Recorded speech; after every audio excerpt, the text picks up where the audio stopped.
Hi guys, thank you for being here. Welcome. I'm so excited for today's episode because today I have a very special guest who's here to talk to us about something that we can do that's so simple and so incredibly powerful that you can do right now to level up your energy, your life, and your overall fulfillment and just your experience.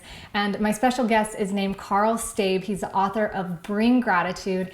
And he said, a little birdie told me, that he wants to help about 10 million people or more improve their lives, increase productivity, increase their overall health, and just life in general by these simple practices. So I'm really excited to learn from you, Karl, and just really excited to learn more about your story and how people can really benefit from this, because gratitude is such a huge component of everything that we talk about here, in this community. And as you have told me before we started this recording, just like how it totally changed your life when you were going through like a really hard time. So yeah, I am super passionate about gratitude because it has changed my life dramatically. And I say dramatically, this is over probably a 4-year period. So it's been a lot of, small little incremental changes that have really added up. And, I'm the happiest I've ever been.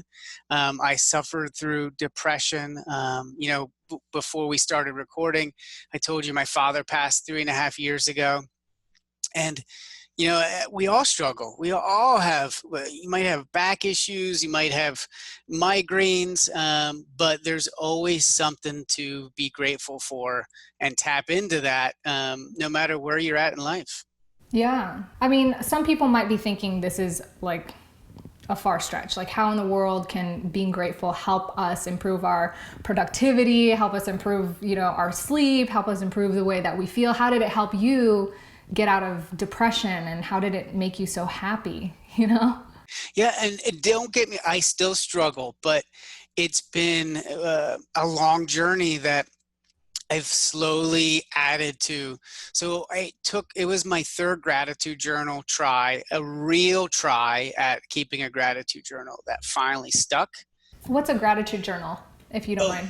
yeah. So at the end of each day, I think about 3 things and then write them down: my what and my why. What am I grateful for and why am I grateful for it? Okay. And the why is so key, because you can easily say, like, I'm grateful for water, I'm grateful for oxygen, and I'm Right. grateful for, right? Yeah. It's just a surface level, but to go deeper, I'm grateful for my dog because every time I'm on the couch, he always brings me a ball, and it always makes me smile because he's just like, hey, buddy, want to play? And that extra detail helps me tap into, because there's times when he brings me the ball and I'm in the middle of doing something. Maybe I'm working or maybe I'm just not feeling it and I get a little irritated. But there is that fork in the road, that why of like, do I go down the path of just get out of here, leave me alone right now? Or do I go down the path of like, yeah, I'm grateful that he's here, and one day he might not be here and I'm going to miss it. So I have to choose. Do I take this briefly 2 seconds and say, hey, good boy, but right now I need to focus, and then go back to my laptop, or just kind of push him away and stay focused on my laptop?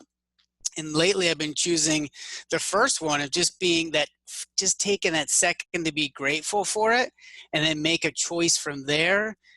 It's been so great for me, and being able to make smarter decisions. So it's almost like, it seems like it's more productive or more valuable to us to not take that moment, because we're like pushing it off, right? Like, not now, not now. And I do this too, especially when, things get really busy and then you're really stressed on top of it, or you're backed up, or there's pressure.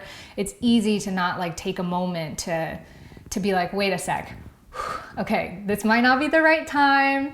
It's a little annoying, but at the same time, if this was missing tomorrow, that would be really sad to me. Yeah.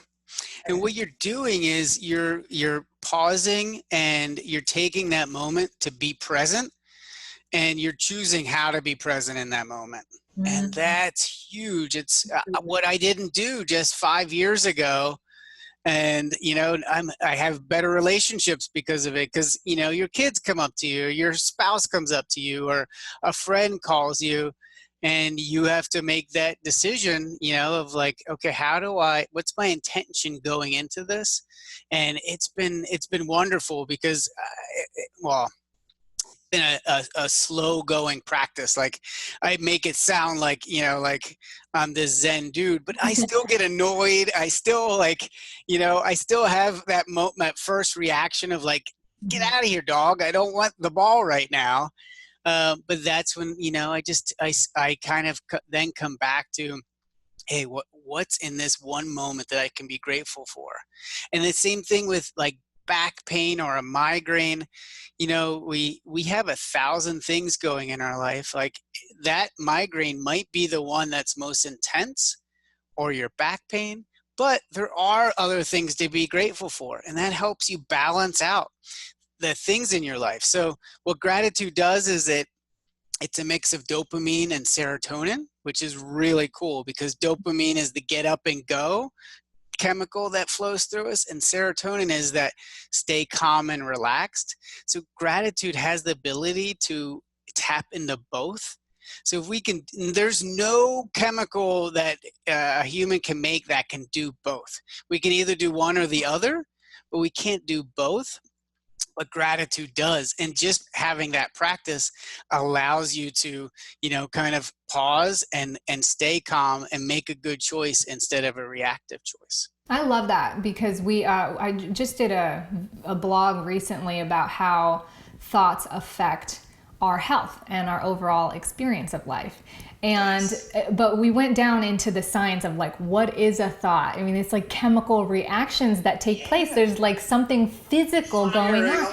Yeah. So even though it's like, okay, I'm just thinking like, how awesome is the day, and how cool is it that my dog wants to play, and yes, I'm busy, but this is just so cool right now that this little dude just loves me, despite the fact that I'm not paying any attention to him, wagging his tail and whatnot. Like, that's creating like a physical reaction, like in your body, that affects your whole body, your health, the way you feel, like you said, migraines, or backaches, or even like if you're negative, right? Like going on the opposite, like something that I've been having to deal with lately is, there's a lot of kind of stressful situations going on here with some business that we're doing. And I have to remind myself that I can't waste more energy feeling bad, because it takes so much energy to feel upset and to go over it and over it, but instead to stop and say, well, I'm grateful that they're trying to make it right. I'm grateful that this wasn't worse. And a little side tangent that I would love to hear your perspective on, and this is just such a selfish question for myself because I'm interested in this answer. What about people who say, because I've heard people who say that people who choose to be positive or find the silver lining are simply not facing their negative emotions. They're shoving it under the rug and not, being strong enough to sort of acknowledge or observe those negative emotions. Like, what do you have to say to that? Yeah, no, every emotion is valid, and we should never sweep anything under the rug. What I think though is we have opportunity every morning is kind of like a reboot, right? So when you wake up in the morning, what are those first few thoughts? Is it like, I got to go to work today? Mm-hmm.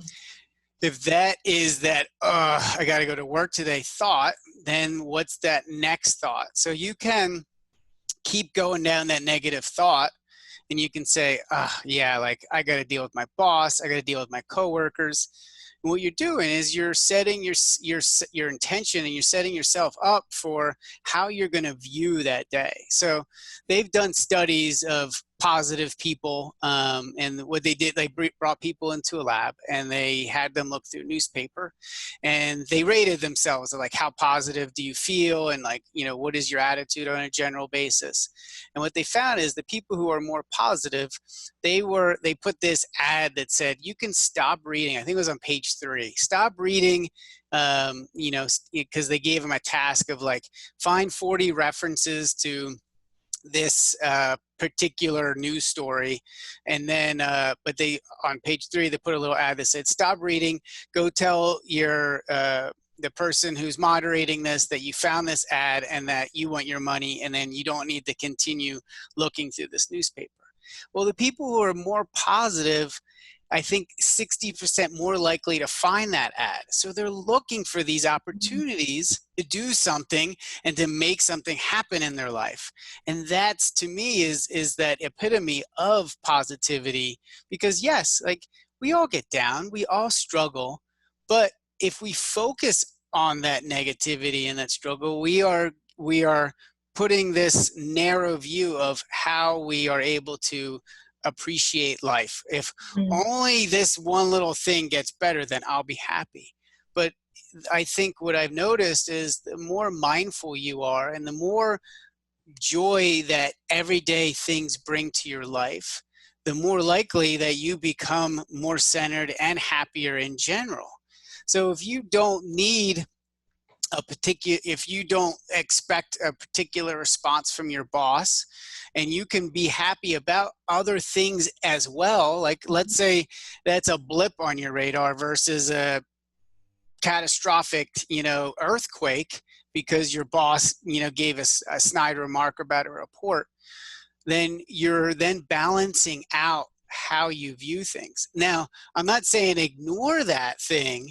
It's just saying, okay, understand the context of that thing, and then still have other things that you can enjoy in life, because life's too short to worry about all the bad things that happen to you. It's like not the whole picture.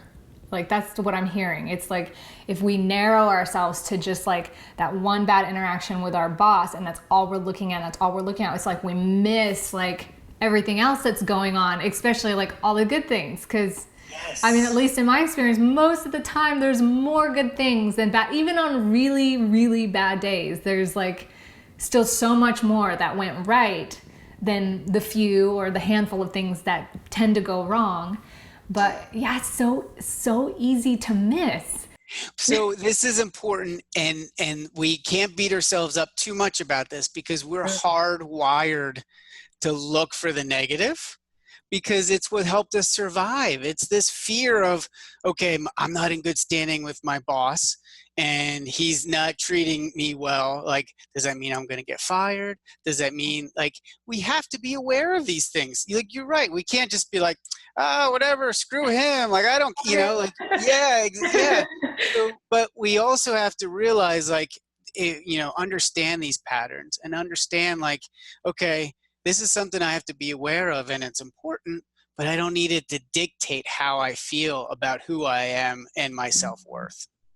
I think that's huge, because there's a lot of people, myself included, who, like, I want to get so much done. I have such high expectations of myself, of, how I deliver, when I show up.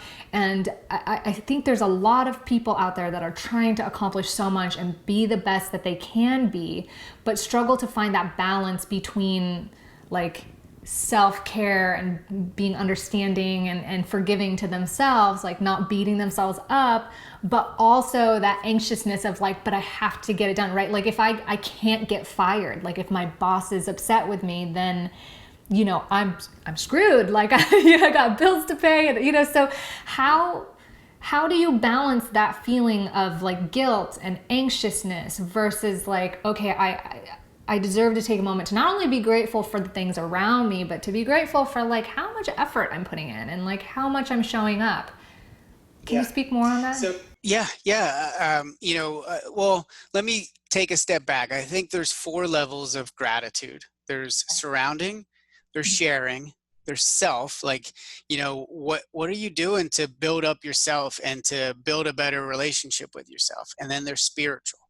So the idea, I think, is, like, as we're going through life and we have, all these different things happening, like our boss, and, if we're not in good standing, but we also have to realize, like, okay, is this 100% true? Mm-hmm. And so we have to just ask ourselves questions, because I think one of the best things that I've learned, especially in high school, is, just the the questioning mentality, you know, like come up with a hypothesis. Like, okay, if my boss is this angry, like, am I going to get fired? Like, is this 100% true? No, like he's done this to me before. And the idea is to create some emotional space between you and that feeling that's going on. Like you like traffic, right? Like this traffic, it just feels like it's going to last forever. When you see that red light out, you know, 50 cars out, and you're like, oh my God, this is not so late. exactly. But you're like, okay, what are my options? You know, like, and then that the key thing is still moving forward. I think what happens is we feel this fear, and it's that fight, flight, or freeze response. A lot of us freeze. We talk about fight and flight a lot, but we don't talk about freezing. You know, our boss doesn't like us, we freeze, and we just hope we don't get attacked. The reality is we have opportunity to take action. We can look for other jobs. We can talk to coworkers and say, okay, like, is he doing this to you too? And if you, then there's some camaraderie that you build up, and then you have that dopamine hit that you need of like, hey, we're in this together. Helps you get that perspective, like when your brain is going, you know, 1,000 miles an hour. Exactly. And then like I said, like you can say, okay, well, if this guy's treating me like this, how do I balance this out? And you, instead of like, you know, you're mad at your boss, go kick the dog. You know, you're mad at your boss, go take your dog to the park. And I guarantee you that's going to make you feel so much better than kicking the dog, because right. Same thing with a coworker and not taking it out on a coworker. So find something that you're sorry, but I just want to clarify, like something that you're drawn to that makes you feel good, that you can appreciate, like that outlet. Despite that this big, crazy, like stressful things going on, like give yourself that opportunity.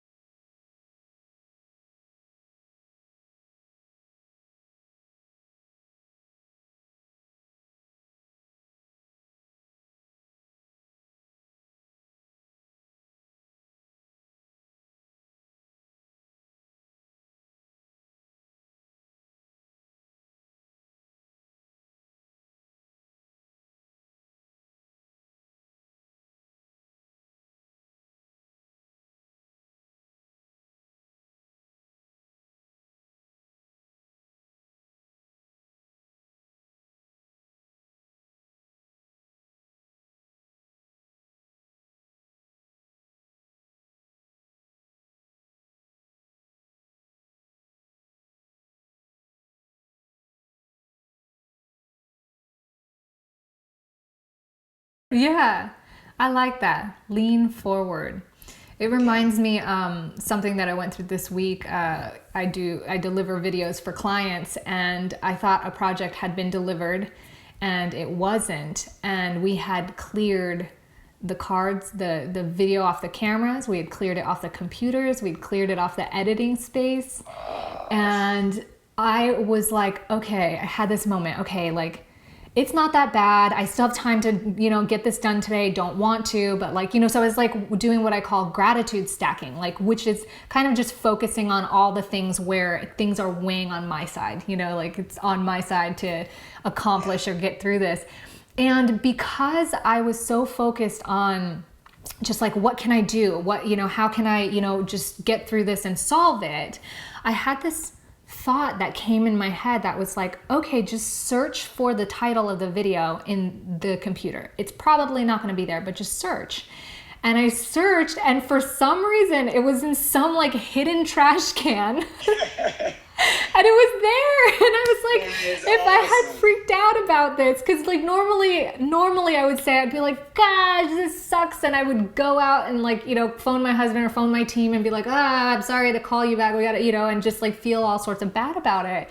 And I love how you tapped into it. Gratitude helps you pause and gives you that moment to think clearly, which I'm like that too. I freak out, and once you start freaking out, everything else shuts off, and you're in freak out mode, and you don't know what to do. And I had this a few years ago. It was like, went to the library. I took my son. My son got in the car, and then I had to unlock it, and I pressed the wrong unlock, and I closed the door.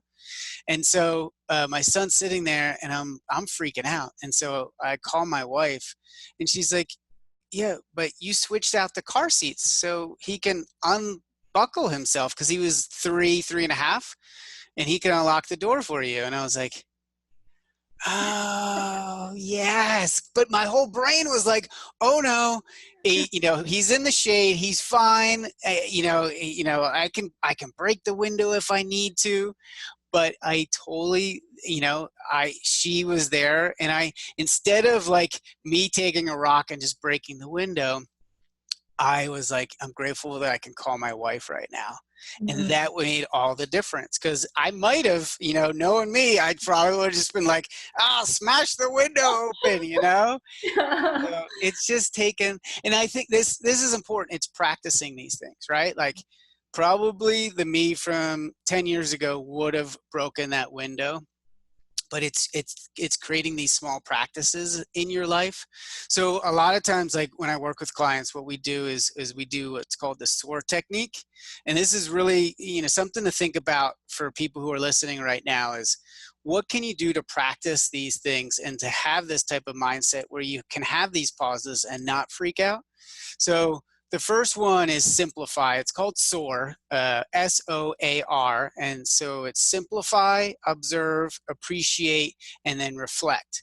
So what I do at the end of every night is kind of just clear out my brain, like all the stuff that I'm thinking about. Like if I'm worried about anything, or if I need to do anything, I write it down. And then if I have any clutter on my nightstand, I always clear that off. So kind of simplify my surroundings and simplify my mind. Then observe, and observe is just looking at what's going on in my body. And then I stopped watching TV shows and movies before bed, because it was too stimulating, and my serotonin was like totally low, and then I'd have trouble falling asleep. So what I did is I started watching TED Talks, and it's helped me just like have some calming ideas come in. And then I do appreciate, so I do my gratitude journal, and then reflection of, and this is important, I don't think, so I have an inner bully. I call him Arnold. He's a mix of my like 8-year-old self and my dad. So my dad was German, so he sounds like Arnold Schwarzenegger, and he's like going to beat me up if I don't do it right. And so I calm him by thinking about all the good things I did in the day. And I think about like, oh, like this interview, like I'm going to look back at the end of my night, and like, this is going to be one of the highlights. I'm having a great time. We're laughing together. We're doing this, across the internet, which I'm so grateful for the internet, and appreciate that opportunity.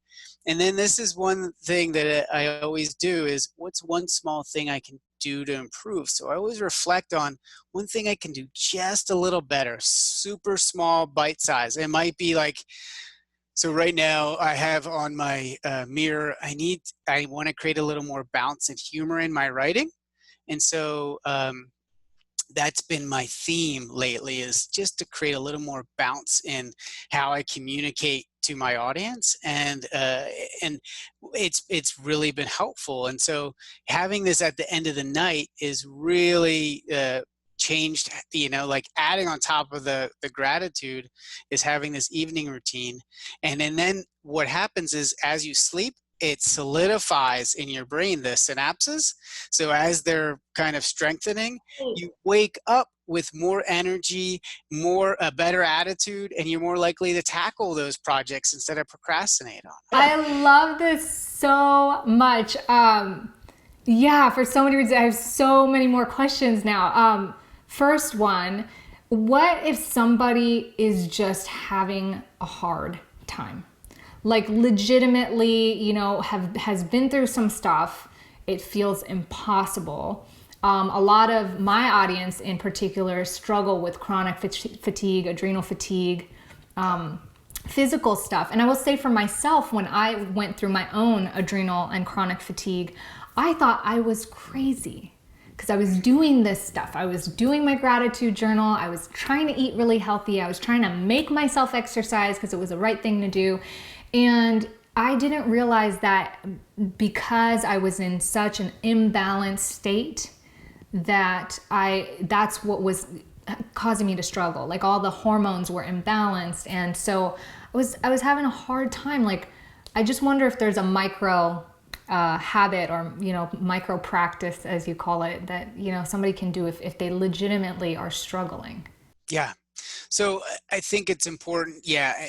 In I think a lot of cases, a lot of people, especially like yourself, like you need help from a doctor. I think if you're really depressed, if you're really struggling for like weeks on end, like, it's natural for a day or two to get down. But hopefully the idea is it won't last too long. That's what I struggle with depression, is it just lasted for weeks and weeks and weeks. I wrote a book called 92 Things to Do Besides Suicide. It was it was when I needed to lean into something Yeah. because I lived by myself. Like I struggled with relationships. I didn't like my job. I didn't like myself. And so I had this little project. I would take a picture of myself. Like I would put shampoo and just squirt all over a table and smear it all around. It's really fun. It's embarrassing, actually. Like I took little cotton balls and dipped them in Vaseline and stuck them to my face and took a picture of it.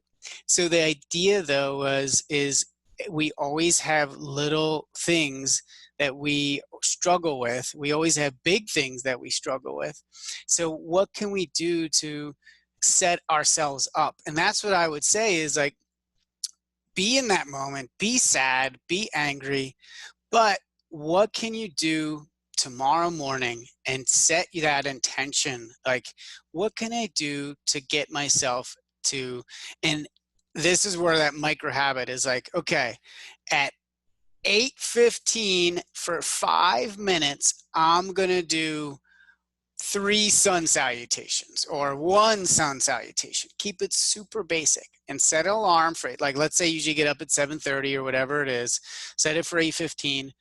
Then this is something to then look forward to. Like, if you don't like yoga, maybe it's push-ups, or maybe it's going for a quick walk around up and down your block. But the idea is, like, set that little micro goal, and it might be 2 push-ups. Like, I'm just at 8:15, I'm going to do 2 push-ups, or I'm going to do a sun salutation for yoga, or go down outside, walk down the block, walk back, and just take that bit of time at 8:15 to just set myself in motion.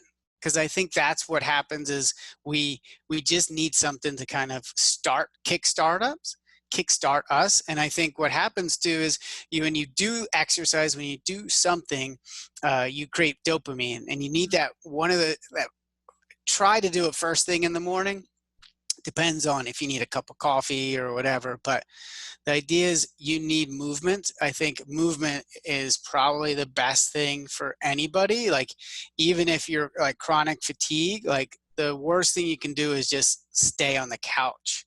You need to move. And this is where gratitude comes in, is there will be that moment. Maybe it's not the first time, maybe it's not the second day or the third day, but the idea of your brain will say, that's enough of this. This is where gratitude is important, and pausing and say, I'm grateful that I'm still able to stand up and put my walking shoes on, go down the block and walk. So what you're doing is you're pausing and feeling grateful for what you could do, and what you're then setting yourself up. You then start to envision yourself walking. And when you can see yourself doing it, then it makes that action that much easier. So it's like you might not be feeling like it. Like you might not even feel grateful. Like you know you're grateful. I mean, I can definitely relate to that. Like I'm like, I know I'm grateful for everything that I have, but right now I don't feel like it. Like, so, but just get yourself in motion. Like don't overthink it. Just do it. And eventually it'll start coming, right? And I think just asking yourself, what are you grateful for to do that action? Even if you don't answer it, is just, you're then kind of switching to a different circuitry that allows you to then, instead of just saying, I'm too tired, you need to kind of shut that part of your brain off and say, oh yeah, like, this is good for me. Oh yeah, like when I do this, I do feel better. Like what do you want to reinforce, right? Yes, the thoughts you want that will help you take action. Yep. So you talked about 4 levels of gratitude.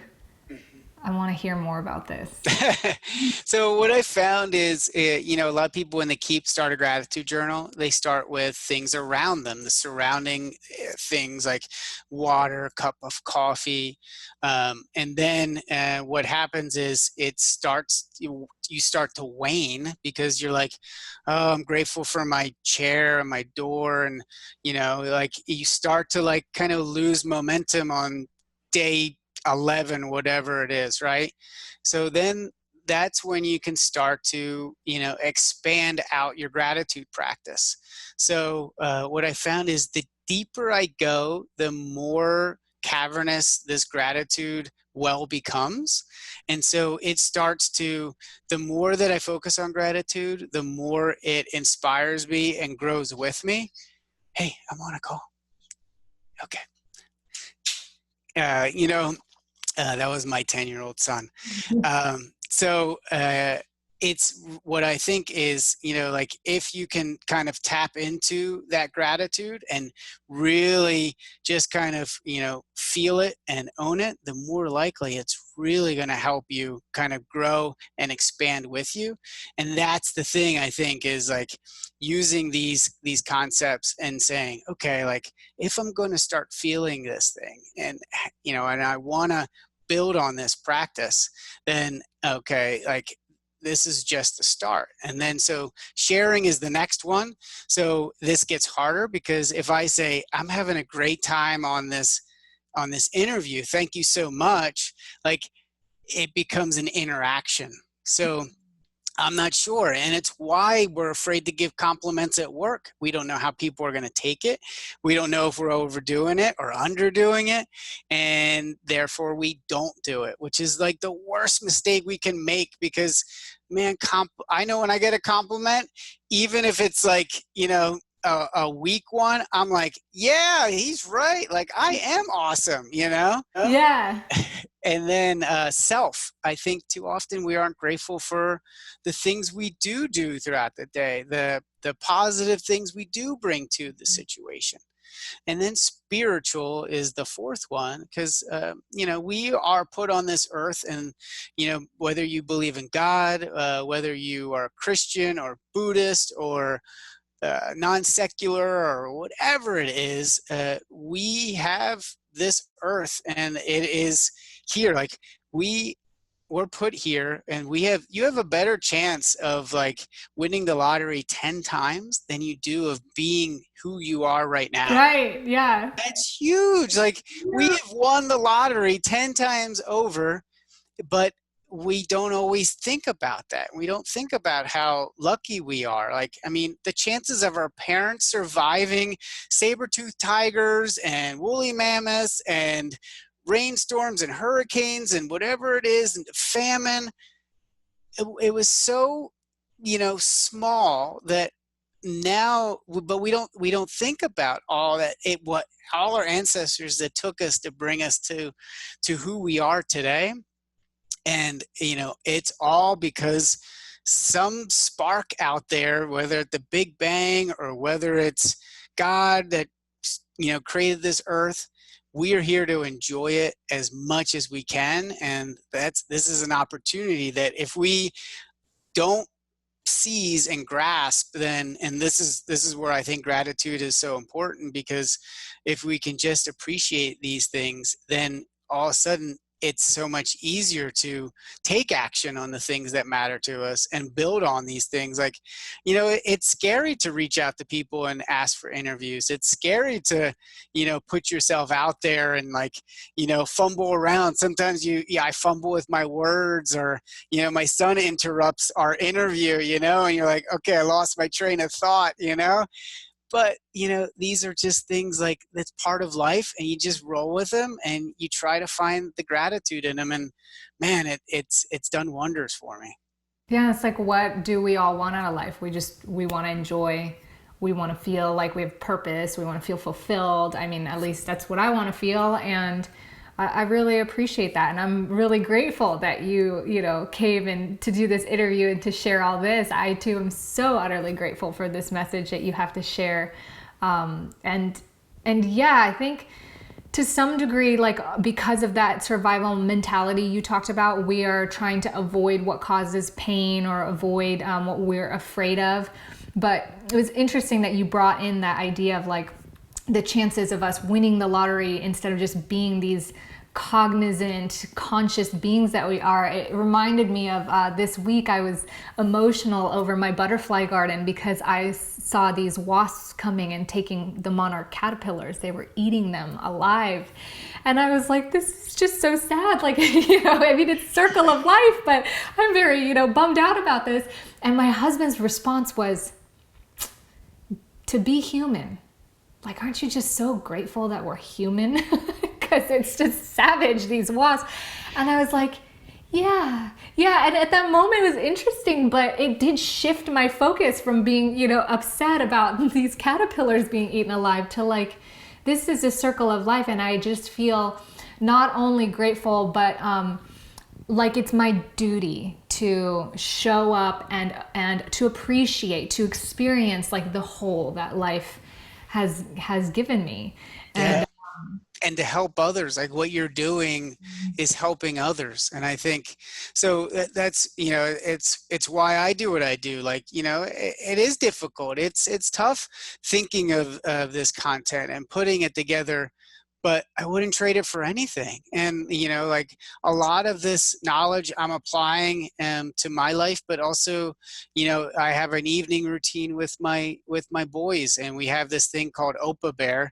My father is it's kind of like the angel of my dad, and we say what we're grateful for at the end of every night, because what I've like all my research is like, the most impactful thing and the things you remember at the end of the day is how you go into the night and what you remember and what you wake up and how you wake up feeling the next day. Yeah. So that's one thing. If people want that SOAR technique, I have a one sheet on it at bringgratitude.com/plan. And the idea is I have a plan at the end of your night to really help you create these type of routines, create these little things. Because what I've noticed is it's not so much, it makes the big things a little bit easier to handle, but it makes the small things, like you said, like if that wasp is attacking that caterpillar and you can see it from a different angle, multiple angles, then you don't get so caught up in it, and you can still appreciate, you can still be sad, like Yeah. not as like intensely sad. Yeah. Okay, like this is a natural part of life. Yeah, like they're not attacking me, so that's a good thing, they're not attacking somebody else. Yeah, Yeah. and they're an integral part of nature. It's absolutely. Yeah. And I think that's really important, is like, think about what you are doing to help others, and the people even listening, like you made it this far in this interview.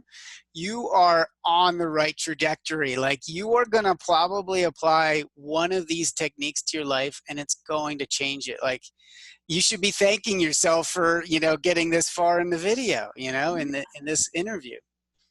Well, Carl, I really appreciate it. There's one question that I like to ask everybody I talk to, and it might be a difficult one because you practice gratitude so much. But if there's one thing that you can say adds the most value to your life, what would it be? That's a good question. I would say meditation. It's helped me build up internal awareness that I didn't know was possible. And it's deepened my gratitude practice because, when you're able to pause before you get upset, like that moment of like, okay, I've lost all the video recordings, like, let me just search for it. That takes self-awareness instead of freaking out.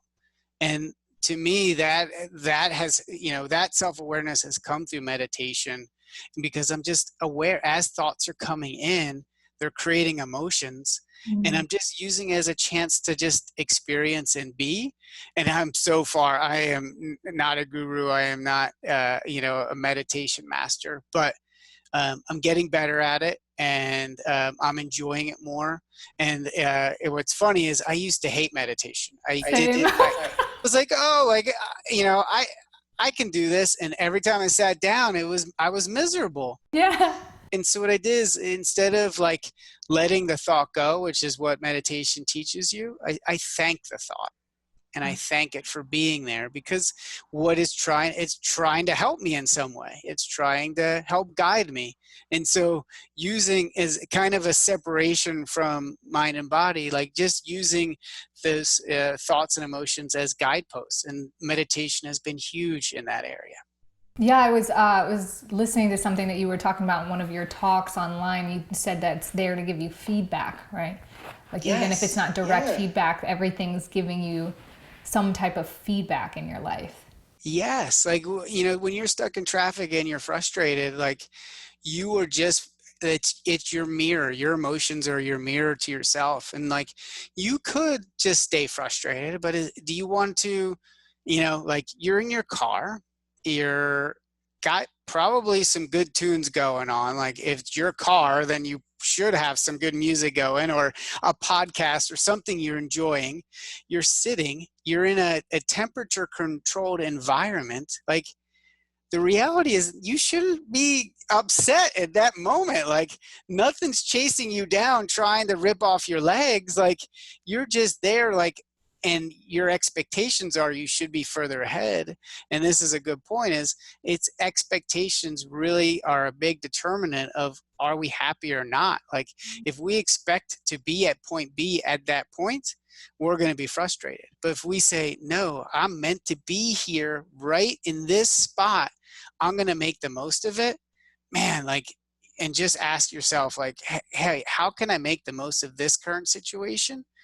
That's a great question to ask yourself, like, because you can never go wrong, like, in any situation, if you just ask yourself that question, because you're going to find something to kind of build upon and make yourself a little happier.